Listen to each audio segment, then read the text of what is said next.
সাল্লাল্লাহু আলাইহি ওয়াসাল্লামকে উঠানো হবে, আর কাউকে উঠানো হবে না। জিবরিল পর মারবে, উনি উঠবে।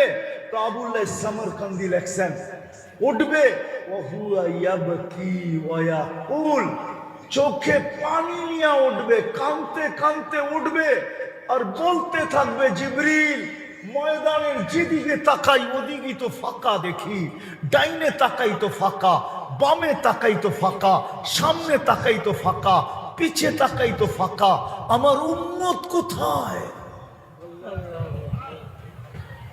কবর থেকে কাঁদতে কাঁদতে উঠবে আর বলবে আমার উম্মত কোথায়? ও যুবক, তোর পায়ে হাত ধরি, তুই নেটে দেখা চুল কাটিস, বিজাতির সাথে সুসজ্জিত, বাপ্তাম ওদের সাথে সুসজ্জিত হইলে ভিসা দিয়া দিয়া আমাদেরকে নিয়ে যেত। তাইলে আমাকে আমেরিকা, ইউরোপে, অস্ট্রেলিয়া, সারা দুনিয়ার প্রবাসীদের চোখের পানি দেখা আমাকে কাঁদতে হইতো না।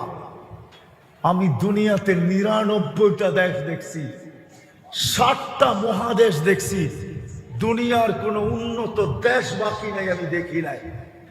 কোন দেশে 18 বার গেছি আমি। শাহরাস্তির মানুষ তাইলে আমেরিকায় যারা মেক্সিকো জঙ্গল দিয়া ৩০ লাখ টাকা দিয়া ঢোকে, ওদের চোখের পানি আমাকে কোনোদিন কাঁদাইতো না, ওদের কাহিনী আমাকে কোনোদিন কাঁদাইতো না, ওদের জানাজা আমাকে কোনোদিন কাঁদাইতো না। শাহরাস্তির থেকে বেশি দূরে না, শাহরাস্তি যদিও নাকি চাঁদপুরের আন্ডারে, কিন্তু বাসাগতভাবে তো আপনারা বেশিরভাগ নোয়াখালী, ঠিক না? হ্যাঁ, নোয়াখালী এখান থেকে দূর। শাটডাউনের সময় নোয়াখালী ছেলের জানাজা আমাকে কাদায় ছেড়ে দিছে, ওর কেউ ছিল না, আমি ওকে চিনতাম। ও ৫ মাস আগে জেলখানার থেকে বাহির হয়ে আসছে, ৫ মাস আগে জেলখানার থেকে বাহির হয়েছে, মেক্সিকোর জঙ্গল দিয়ে আমেরিকাতে ঢুকছে ৩০ লক্ষ টাকা দিয়া। ও হোম ডেলিভারির কাজ করত, মোটর সাইকেল অ্যাক্সিডেন্টে মারা গেছে, কারো চোখে পানি আসে নাই, কিন্তু আমি কাঁদতেছিলাম এই কথা ভাইবা যে ওর সমস্ত স্বপ্ন ধূলিসাৎ। ও ভাবছে কয়েকদিন পরে গ্রিন কার্ড পাবো, তারপরেই মা বাপ ভাই বোন আত্মীয় স্বজন স্ত্রী পুত্র সবার জন্য অ্যাপ্লাই করব। একের পর এক বাই রোটেশন সব আমার আঙ্গুল ধরে আমেরিকাতে চলে আসবে, আমার পুরো ফ্যামিলি আমেরিকাতে থাকবে। একটা অ্যাক্সিডেন্ট, সমস্ত স্বপ্ন ধূলিসাৎ। তাইলে ৩০ লাখ টাকা দিয়ে কেন যেতে হতো? ও যুবক বলো না, আরে বলো না কেন যেতে হতো? তোমার চুল তো ওদের স্টাইলে, তোমার টিস গেঞ্জি তো ওদের স্টাইলে, তোমার প্যান্ট তো ওদের স্টাইলে, তোমার চলা তো ওদের স্টাইলে, তোমার বসা তো ওদের স্টাইলে, তোমার খাওয়া তো ওদের স্টাইলে, সবকিছু তো তুমি ওদের স্টাইলে করো। তারপরে এমবেসিতে দাঁড়াইলে ৩০ লাখ টাকা দিয়ে কেন ভিসা লাগাইতে হয়? বলো আমাকে, আরে বলো না, বলো আমাকে কেন লাগাইতে হয়? তোমার রূপরেখা দেখা ভিসা দেয় না? না না না না, ভুল ধারণা। এই জন্যই কবর থেকে কাঁদতে কাঁদতে উঠবে। চলো আগেরটা দেখি দিলে লাগে কিনা। আমার সমাজে ইউনিয়ন পরিষদের চেয়ার পাওয়ার জন্য মরতে রাজি, মারতে রাজি, বুকের তাজা রক্ত ঢালতে রাজি, নববধূকে বিধবা করতে রাজি, ছোট ছোট বাচ্চাদেরকে এতিম করতে রাজি, ঠিক না? আরে বোঝেন আমার কথা? হ্যাঁ, তোমার আমার নবী মুহাম্মদুর রাসূলুল্লাহ সাল্লাল্লাহু আলাইহি ওয়াসাল্লাম কিয়ামতের দিন মাকামে মাহমুদ পাবে, মাকামে মাহমুদ। ওই চেয়ার পাবে, যেই চেয়ার দুইটা আল্লাহ কুদরত দিয়া বানাইছেন, একটা নিজের জন্য যেটার নাম কুরসি, একটা বন্ধুর জন্য যেটার নাম মাকামে মাহমুদ। কিন্তু এই চেয়ারে তো বসবেন না, হাত রেখা দাঁড়ায় থাকবেন। আল্লাহ বলবে বন্ধু বসেন। বলছেন প্রথম বলবে আমি বসবো না। বলবে কেন? বলে ওই ব্যক্তি বসে কি করে যে 3 জায়গায় ছুটতে থাকে। কেন? আমি তো অঙ্গীকার দিয়ে আসছি উম্মতকে হাউজে কাউসারের পানি নিজের হাতে পান করায় দিব। আমি অপেক্ষা করব উম্মত যেন অপেক্ষা না করে। আমি তো হাউজে কাউসারের কাছে ছুটবো, উম্মতকে নিজের হাতে পানি পান করাবো, ওইখান থেকে মিজানের কাছে ছুটবো। আপনি যেই প্রতিশ্রুতিগুলা দিছেন ওইগুলা মিজানের কাছে প্রয়োগ করব। যদি পাল্লা না ঝোঁকে সামনে, তো আমি আপনার প্রতিশ্রুতি কাজে লাগাবো।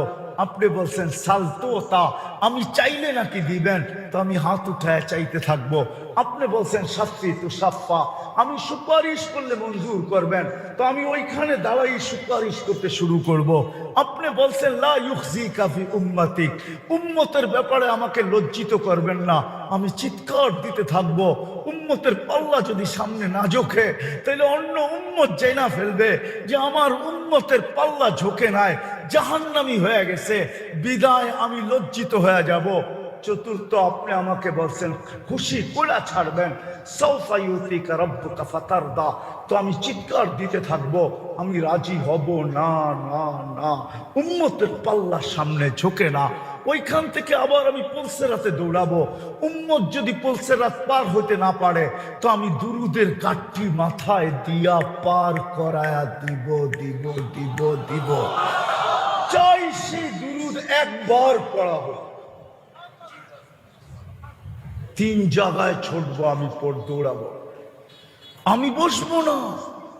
এই জন্যই তো কিতাবে পাওয়া যায় কিয়ামতের দিন এক ব্যক্তিত্ব আদম থেকে নিয়ে ঈসা আলাইহিস সালাম পর্যন্ত প্রত্যেক নবী রসুল নফসি নফসি নফসি নফসি বলতে থাকবে। মুসা আলাইহিস সালাম বলবে লা আসআলুকা উম্মি ওয়ালা আসআলুকা উখতি, মাকেও চাই না বোনকেও চাই না, আসআলুকা নফসি নফসি, আমাকে বাঁচান আমাকে।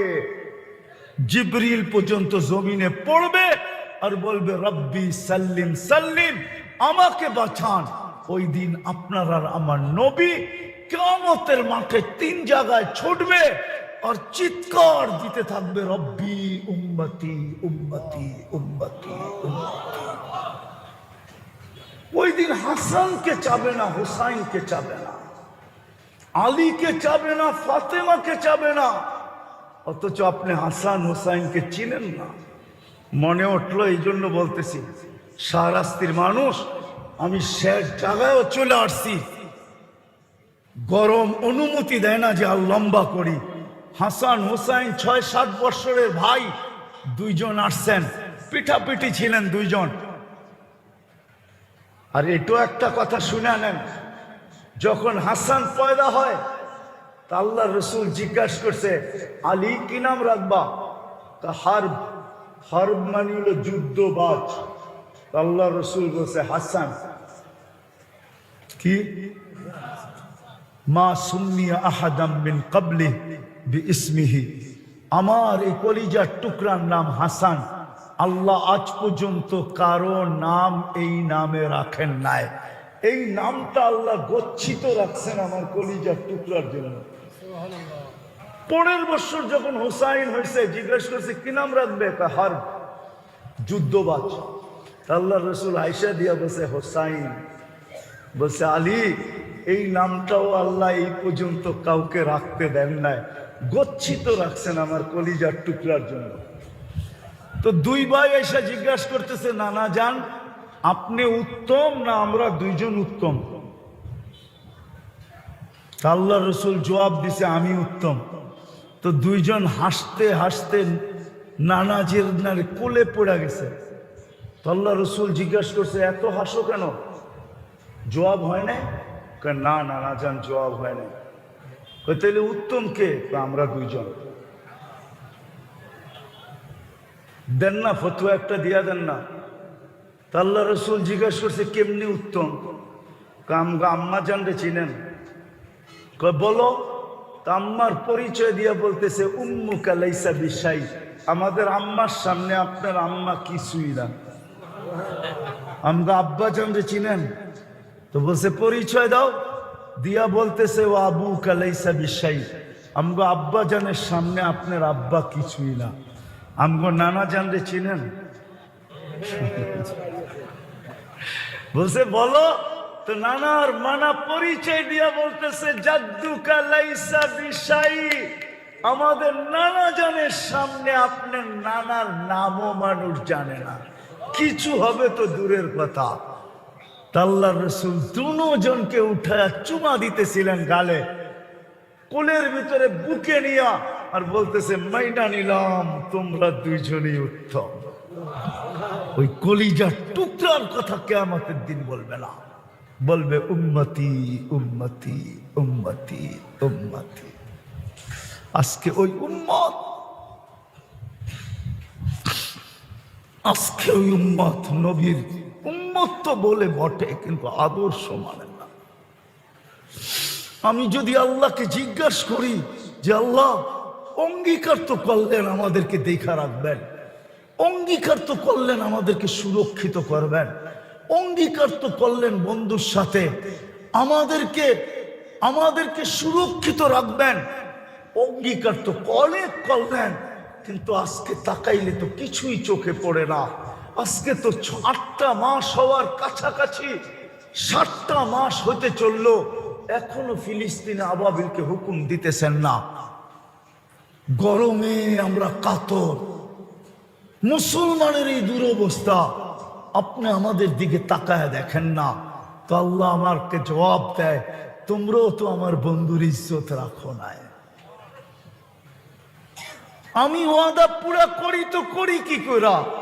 তোমরা যদি আমার বন্ধুর ইজ্জত রাখতা, বলেন বলেন বলেন বলেন বলেন বলেন রমজানে কয় % মানুষ নামাজ পড়ছে? বলেন।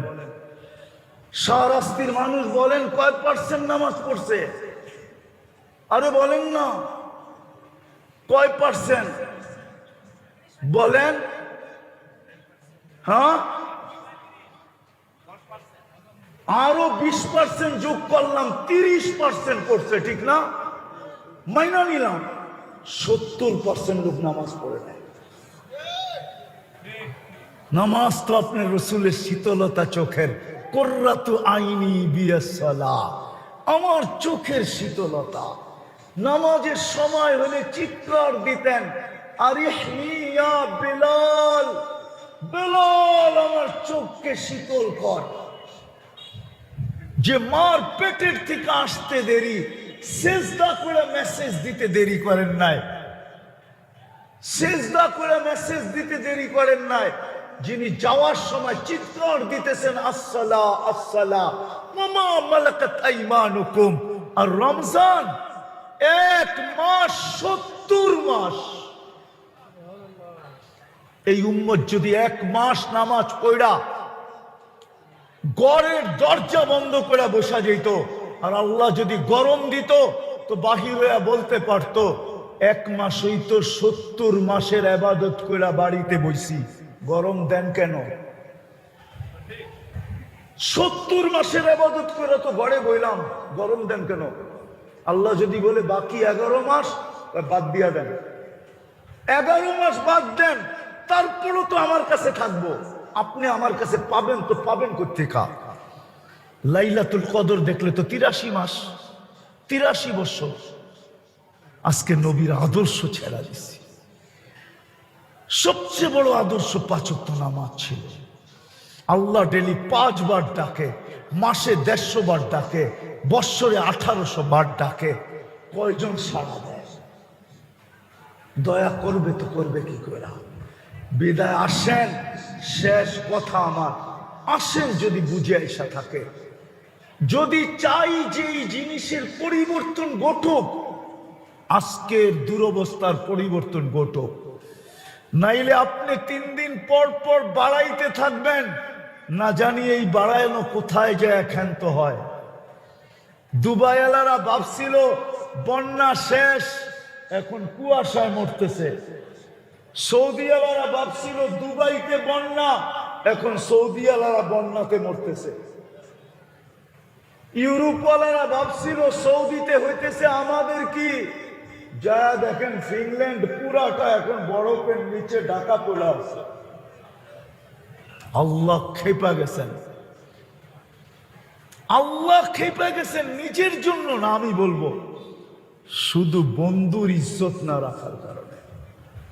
আমরা মুখে বলি নবীর আদর্শ উম্মত হিসাবে বিদায়। আজকে একটা সুযোগ আছে, আসেন আমরা সবাই তওবা করি। তওবা করবেন? কে কে করবেন দেখি? আপনাদের মাথার উপরে কোনো সামিয়ানা নাই, কিন্তু আল্লাহ কিন্তু এখন প্রথম আকাশে, প্রথম আমাদের এই ছাদের উপরে 3 ভাগের 1 ভাগ অতিবাহিত হয়ে গেছে। 2 হাত উঠায়া বলেন, 2 হাত আল্লাহকে বলেন যে আল্লাহ বেশক আমরা এই ব্যাপারে গুনাহ করে ফেলছি, নবীর আদর্শের ব্যাপারে আমরা গুনাহ করে ফেলছি। বলেন আমরা নবীর আদর্শ মানি নাই, বিদায় আল্লাহ আমরা তওবা করতেছি। আপনি আমাদের তওবা কবুল করেন, আমাদের গুনাহ মাফ করেন। নামান নামান আমি 100টা বলবো না আপনাদেরকে। আমাদের নবীজি বড় দয়ালু, আপনি জানেন না উম্মতের জন্য কতটুকু দয়ালু ছিল। হায় গরমের দিন না হয়ে যদি শীতের দিন হইতো, আর আমার হাতে যদি সময় থাকতো, আমি দেখাইতাম যে উম্মতের জন্য কতটুকু দয়ালু ছিল, কতটুকু দয়ালু ছিল। শুধু শুধু তো আল্লাহ বলে না রউফুর রহিম, কোরআনে বলছে হারিসুম বিল মুমিনিনা রউফুর রহিম। আল্লাহ রহিম, আল্লাহ রউফ। আল্লাহ বন্ধুকেও বলতেছে বন্ধু আপনিও রউফ, আপনিও রহিম। উম্মতের জন্য কান্ডারি ছিলেন, দয়ালু ছিলেন। এই জন্য বইলা দিয়া গেছেন একদিন আসবে 100 ভাগের উপর আমার উম্মত আমল করতে পারবে না। হয় যদি 10 ভাগও করে, লাউ উমিলা উসরা মা উনসিলা বি, 10 ভাগও যদি আমার আদর্শ মানে, তো আল্লাহ 100 নাম্বার দিয়া পাশ করাবে। তারপরে আবার দয়ার সমুদ্রে তরঙ্গ উঠছে, সমর নিম্ন চাপ হইছে, আবার তরঙ্গ উঠছে। তো শেষমেশ আয়েশা বলছে লাউ তামাসসাকা বিসুন্নতি, আমার উম্মত যদি একটা আদর্শ ধরে রাখে, আমার মন বলে ওই আদর্শ একটা বটে কিন্তু 100, একটা বটে কিন্তু, একটা বটে কিন্তু, সেটা হলো 5 ওয়াক্ত নামাজ। এক কিন্তু, আরে বলেন না, এক কিন্তু 100। আজকে যদি উম্মত এই একটা আদর্শকে ধরে রাখতো, 5 ওয়াক্ত নামাজ, তাইলেই যথেষ্ট ছিল। একের ভিতরে 100 ছিল। বিদায় চলেন আজকে এই মাহফিল থেকে অঙ্গীকার করি যে নবীর কোনো আদর্শ পারি আর না পারি, তওবা যখন করলাম, তো আজকের থেকে নামাজ কোনোদিন ছাড়বো না। পাক্কা? কি বলে শাহরাস্তির মানুষ, পাক্কা নামাজ ছাড়বেন না? বিলকুল। যুবকরা কি বলে, যুবকরা আর ছাড়বা? আর কোনোদিন নামাজ ছাড়বো না। যদি আজকের থেকে পাক্কা নামাজ দেখাইতে পারি, তাহলে ওয়েদার চেঞ্জ করা আল্লাহর জন্য কোনো ব্যাপার না।